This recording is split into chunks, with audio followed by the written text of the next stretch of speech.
Assalamualaikum warahmatullahi wabarakatuh. Perkenalkan, kami dari kelompok 3 akan mempresentasikan tentang e-business sistem pendukung keputusan. Kami dari kelompok 3 akan memperkenalkan diri. Nama saya Muhammad Firhan dengan NIM 210301247 dan Danang Samudra Armada dengan NIM 210301253.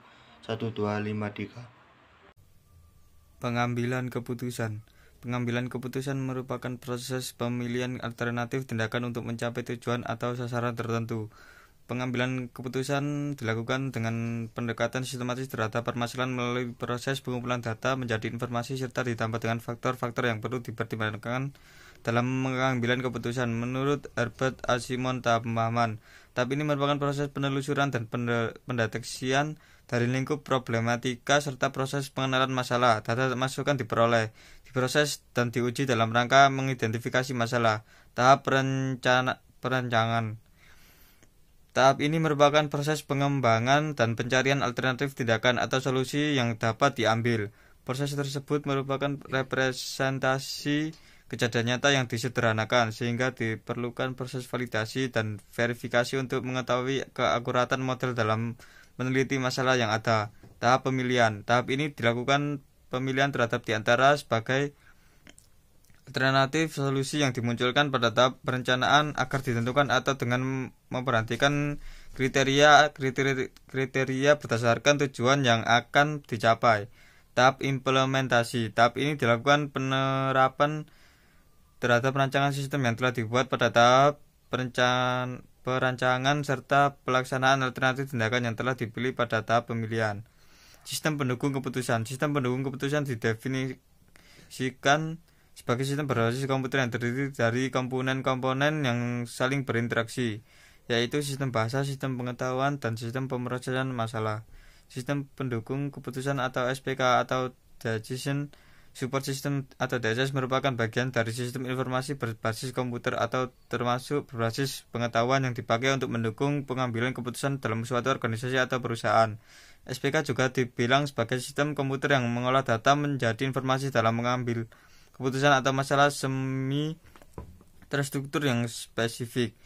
Menurut More Ancang, SPK ini dapat digambarkan sebagai sistem yang memiliki kemampuan dalam mendukung analisis ADHOC data dan pemodelan keputusan yang berorientasi kepada perencanaan masa depan. Menurut situs kajian pustaka, SPK bertujuan menyediakan informasi membimbing, memberikan prediksi, serta mengarahkan opsi solusi kepada pengguna informasi agar dapat melakukan pengambilan keputusan dengan lebih baik. Sistem pendukung keputusan atau DSS. Sistem pendukung keputusan merupakan suatu sistem interaktif yang mendukung keputusan dalam proses pengambilan keputusan melalui alternatif yang diperoleh dari hasil pengolahan data, informasi, dan rancangan model. Dari pengertian sistem pendukung keputusan, maka dapat ditentukan karakteristik antara lain: 1. Mendukung proses pengambilan keputusan. 2. Adanya interface manusia atau mesin di mana manusia atau user tetap memegang kontrol proses pengambilan keputusan. 3. Mendukung pengambilan keputusan untuk membahas masalah terstruktur, semi terstruktur, dan tidak terstruktur. Kapasitas dialog untuk memperoleh informasi sesuai dengan kebutuhan. 5. Memiliki subsistem yang terintegrasi sedemikian rupa sehingga dapat berfungsi sebagai kesatuan sistem. 6. Membutuhkan struktur data komprehensif yang dapat melayani kebutuhan informasi seluruh tingkat manajemen. Pemodelan sistem pendukung keputusan atau DSS. Model ikonik atau skala adalah sebuah replika atau tiruan nyata secara fisik dari sistem dan biasanya berdasarkan pada skala yang lebih kecil dari aslinya. Model ini mungkin muncul secara skala dalam 3 dimensi. Ini sering dapat dikatakan sebagai maket. Suatu foto merupakan model ikonik yang berdimensi 2, juga graphical user interface dan object oriented programming menggunakan model jenis ini. Model analog. Model ini tidak mirip sistem aslinya, tetapi berkarakteristik seperti aslinya. Model ini lebih abstrak daripada model sebelumnya dan dianggap sebagai penyajian secara simbolik dari suatu realitas.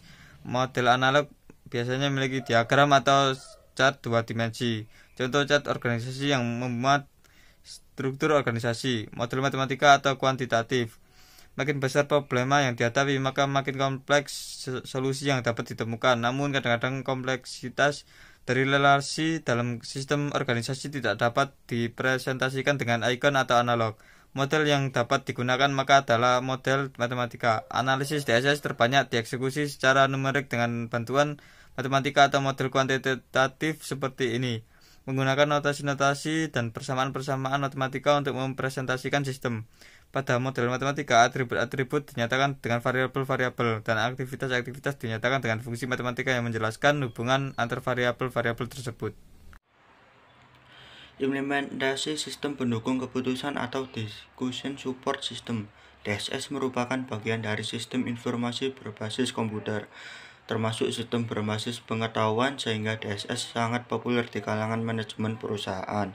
Sistem informasi sangat penting untuk mendukung proses pengembalian keputusan, di mana sistem informasi mempunyai tujuan untuk mendukung sebuah aplikasi Discussion Support System atau disingkat DSS.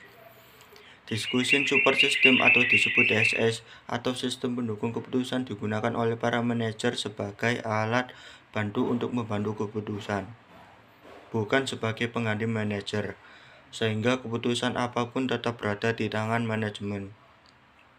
Sistem pendukung keputusan Discussion Support System disingkat DSS adalah bagian dan sistem informasi berbasis komputer, termasuk sistem berbasis pengetahuan atau manajemen pengetahuan, yang dipakai untuk mendukung pengembalian keputusan dalam suatu organisasi atau perusahaan.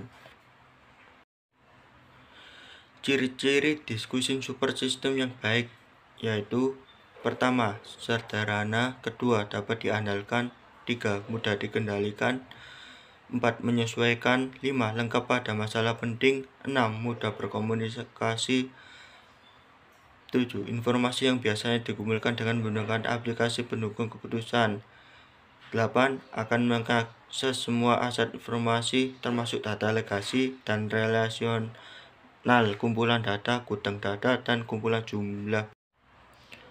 Beberapa keuntungan penggunaan SPK antara lain adalah sebagai mampu mendukung pencarian solusi dari berbagai permasalahan yang kompleks, dapat merespon dengan cepat pada situasi yang tidak diharapkan dalam kondisi yang berubah-ubah, mampu untuk menerapkan berbagai strategi yang berbeda pada konfigurasi berbeda secara dan tepat, pandangan dan pembelajaran baru, sebagai fasilitator dalam komunikasi, meningkatkan kontrol manajemen dan kinerja, menghemat biaya dan sumber daya manusia atau SDM, menghemat waktu karena keputusan dapat diambil dengan cepat, meningkatkan efektivitas manajerial, menjadikan manajer dapat bekerja lebih singkat dan dengan sedikit usaha, dan meningkatkan produktivitas analisis.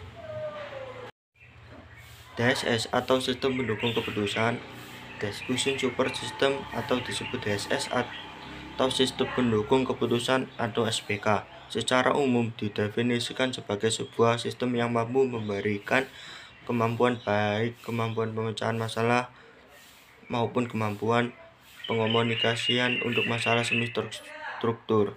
Konsep DSS merupakan sebuah sistem interaktif berbasis komputer yang membantu pembuatan keputusan, memanfaatkan data dan model untuk menyelesaikan masalah-masalah yang bersifat tidak terstruktur dan semi-terstruktur. DSS dirancang untuk menunjang seluruh tahapan pembuatan keputusan, yang dimulai dari tahapan mengidentifikasi masalah, memilih data relevan, menentukan pendekatan yang digunakan dalam proses pembuatan keputusan, sampai pada kegiatan mengevaluasi pemilihan alternatif. Sekian dari presentasi kami, bila ada kata salah mohon dimaafkan. Wassalamualaikum warahmatullahi wabarakatuh.